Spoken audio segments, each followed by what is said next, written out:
ഭാരതീയ ജനതാ പാർട്ടിയും CPM-ഉം തമ്മിൽ കേരളത്തിൽ 2026 നടക്കാൻ വേണ്ടി പോകുന്ന നിയമസഭാ തെരഞ്ഞെടുപ്പിൽ ഒരുമിച്ചു മത്സരിക്കുന്ന പ്രതീതി ഉണ്ടാക്കത്തക്ക രീതിയിലുള്ള ആത്മബന്ധം വളർന്നു വരുന്നു എന്നുള്ളത് കേരളത്തിൽ കുറെ നാളുകളായി നമ്മൾ കേട്ടുകൊണ്ടിരിക്കുന്ന വാർത്തകളിൽ ഒന്നാണ്. അതിലേറ്റവും ഒടുവിൽ സംഭവിച്ചത് നിർമ്മലാ സീതാരാമനുമായി കേരളത്തിന്റെ മുഖ്യമന്ത്രി ശ്രീ പിണറായി വിജയൻ ദില്ലിയിൽ ഒരുമിച്ചിരിക്കുകയും ചായ സൽക്കാരത്തിൽ പരസ്പരം പങ്കെടുക്കുകയും ചെയ്തു എന്നതാണ്.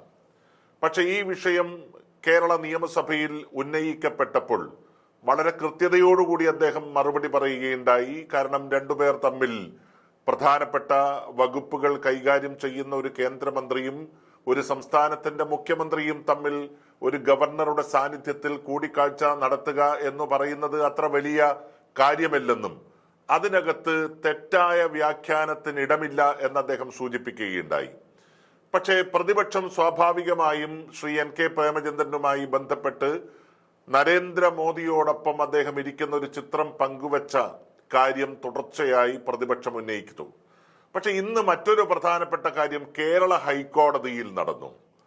അതായത് BJPയുടെ ഏറ്റവും സമുന്നതനായ നേതാവും സ്പോക്സ് പേഴ്സണുമായിട്ടുള്ള B. ഗോപാലകൃഷ്ണൻ അദ്ദേഹം ശ്രീമതി ടീച്ചർക്കെതിരെ വർഷങ്ങൾക്ക് മുൻപ് നടത്തിയ ചില ആരോപണങ്ങൾ, അവർ കേരളത്തിലെ ആരോഗ്യ വകുപ്പ് മന്ത്രിയായിരുന്ന കാലഘട്ടത്തിൽ അവരെക്കുറിച്ചും അവരുടെ മകനെ കുറിച്ചുമൊക്കെ അപഖ്യാതി ഉണ്ടാക്കത്തക്ക രീതിയിൽ തുടർച്ചയായി മാധ്യമങ്ങളിൽ വന്ന് സംസാരിച്ചതുമായി ബന്ധപ്പെട്ടായിരുന്നു മാനനഷ്ട കേസ് ഫയൽ ചെയ്തത് ശ്രീമതി ടീച്ചർ. ഈ കേസ് കണ്ണൂരിൽ അവസാനിച്ചില്ല. അതിനുശേഷം ഹൈക്കോടതിയിൽ വന്നു. ഹൈക്കോടതിയിൽ ഇന്ന് രണ്ടുപേരും തമ്മിൽ ഈ കാര്യം പരസ്പരം പറഞ്ഞു തീർത്തു എന്നുള്ള വാർത്തയാണ് പുറത്തു വന്നിരിക്കുന്നത്. താൻ ചെയ്തതെല്ലാം തെറ്റാണെന്നും ഈ കാര്യത്തിൽ ഒരു സ്ത്രീ എന്നുള്ള നിലയിലും ഒരു രാഷ്ട്രീയ നേതാവ് എന്നുള്ള നിലയിലും ശ്രീമതി ടീച്ചർക്ക് ഉണ്ടായിരിക്കുന്ന മാനനഷ്ടത്തിന്റെ മുമ്പിൽ താൻ തലകുമ്പിടുകയാണെന്നും എല്ലാം ഏറ്റുപറഞ്ഞുകൊണ്ട് താൻ ഖേദം പ്രകടിപ്പിക്കുകയാണെന്നും മാധ്യമങ്ങളുടെ മുമ്പിൽ വെച്ച് ശ്രീമതി ടീച്ചറോട് ക്ഷമയാചിക്കുകയാണെന്നും B. ഗോപാലകൃഷ്ണൻ പറയുന്ന വാർത്തകളാണ് ഈ മണിക്കൂറിൽ വളരെ സജീവമായി വന്നുകൊണ്ടിരിക്കുന്നത്. മാധ്യമ സമ്മേളനത്തിൽ രണ്ടുപേരും ഒരുമിച്ചാണ് പങ്കെടുത്തത്. അതായത് ശ്രീമതി ടീച്ചറും B. ഗോപാലകൃഷ്ണനും. ഗോപാലകൃഷ്ണന്റെ ഏറ്റുപറയലിന് ശേഷം ശ്രീമതി ടീച്ചർ പറഞ്ഞു, തനിക്ക് മാനഹാനി ഉണ്ടാക്കത്തക്ക രീതിയിൽ, തന്റെ കുടുംബത്തെ അപമാനിക്കത്തക്ക രീതിയിൽ ഗോപാലകൃഷ്ണൻ ഉന്നയിച്ച ആരോപണങ്ങളുടെ നിജസ്ഥിതി ഈ പൊതുസമൂഹത്തിനെ അറിയിക്കുക എന്ന ഉദ്ദേശ ലക്ഷ്യത്തോടു കൂടി തന്നെയാണ് താൻ കേസ് നൽകിയത്. ആ കേസിന്റെ അടിസ്ഥാനത്തിൽ ക്ഷമ പറയാനും തെറ്റേറ്റു പറയാനും അതിൽ ദുഃഖം രേഖപ്പെടുത്താനും ഗോപാലകൃഷ്ണൻ തയ്യാറായി. അതല്ലാതെ അദ്ദേഹത്തെ ജയിലിലടക്കാനുള്ള ആഗ്രഹമൊന്നും തന്റെ മനസ്സിൽ ഉണ്ടായില്ല എന്ന് ശ്രീമതി ടീച്ചർ പറയുകയാണ്. സത്യത്തിൽ കേരളത്തിൽ ഏറ്റവും വലിയ ശത്രു രാഷ്ട്രീയത്തിന്റെ കുന്തമുനകളായി പ്രവർത്തിക്കുന്ന രണ്ടു പ്രധാനപ്പെട്ട നേതാക്കന്മാർ, അണികളെ സംബന്ധിച്ച് കണ്ടാൽ പോലും മിണ്ടില്ല എന്ന തോന്നൽ ഉളവാക്കുന്ന രണ്ടു നേതാക്കന്മാർ തുടർച്ചയായി വളരെ മോശമായിട്ടുള്ള ശാരീരിക പ്രകൃതത്തോടുകൂടി നാവിൽ തോന്നിയതെല്ലാം വിളിച്ചു പറയുന്ന ഒരു ശൈലിയിലേക്ക് കാലങ്ങളായി എത്തപ്പെട്ട B. ഗോപാലകൃഷ്ണൻ, ഇവർ രണ്ടുപേരും തമ്മിലുള്ള പ്രശ്നം എങ്ങനെയാണ് ഒത്തുതീർപ്പായത് എന്ന് എത്ര ആലോചിച്ചിട്ടും മതി വരുന്നില്ല.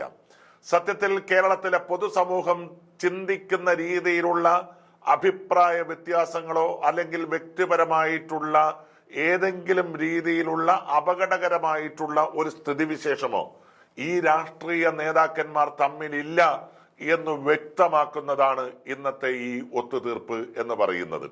ഇതുവഴി ഒരിക്കൽ കൂടി കേരളത്തിൽ തെളിഞ്ഞു വന്നിരിക്കുന്ന ഒരു ചിത്രമുണ്ട്. ഏതു സന്ദർഭത്തിൽ ഒരു വിഷയം പരിഹരിക്കാൻ BJPക്കാരന് കടന്നു പോകാൻ കഴിയുന്ന സങ്കേതമാണ് CPM. CPMകാരന് ഏതു ഘട്ടത്തിലും തിരിച്ച് കടന്നു വരാൻ കഴിയുന്ന സങ്കേതമാണ് BJP എന്ന് സുവ്യക്തമായി തെളിയിക്കപ്പെടുന്ന ഒരു ഒത്തുതീർപ്പ് ഫോർമുലയാണ് യഥാർത്ഥത്തിൽ ഇന്ന് ശ്രീമതി ടീച്ചറും B. ഗോപാലകൃഷ്ണനും തമ്മിൽ ഉണ്ടായിരിക്കുന്നത്. ഒത്തുതീർപ്പാക്കുമ്പോൾ ശ്രീമതി ടീച്ചറുടെ അഭിഭാഷകനാണ് എന്ന് കരുതാം.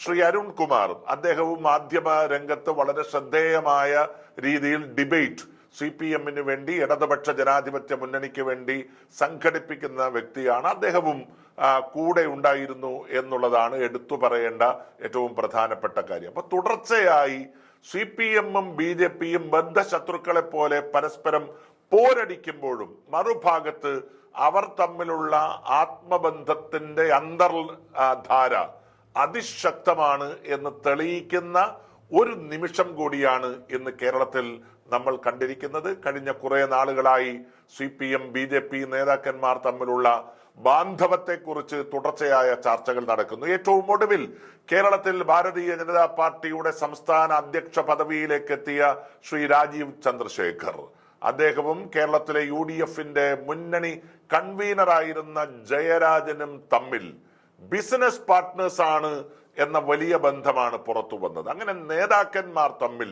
അണികൾക്ക് മുന്നിൽ പരസ്പരം ആക്ഷേപിച്ചും പരസ്പരം കൊമ്പുകോർത്തും സംസാരിക്കുകയും അകത്തളങ്ങളിൽ ഒരുമിച്ച് പ്രവർത്തിക്കുകയും പരസ്പരം മാനസിക ഐക്യത്തോടുകൂടി മുന്നോട്ട് പോവുകയും ചെയ്യുന്ന ഒരു വലിയ അന്തർധാര വളരെ കൃത്യതയോടുകൂടി കേരള രാഷ്ട്രീയത്തിന്റെ നവോമണ്ഡലത്തിൽ തെളിഞ്ഞു കാണുകയാണ്. അതിന്റെ ഏറ്റവും പ്രധാനപ്പെട്ട ഒരു ഉദാഹരണം കൂടി ഇന്ന് ഹൈക്കോടതിയുടെ മുന്നിൽ നമ്മൾ കാണുകയാണ് ചെയ്തിരിക്കുന്നത്.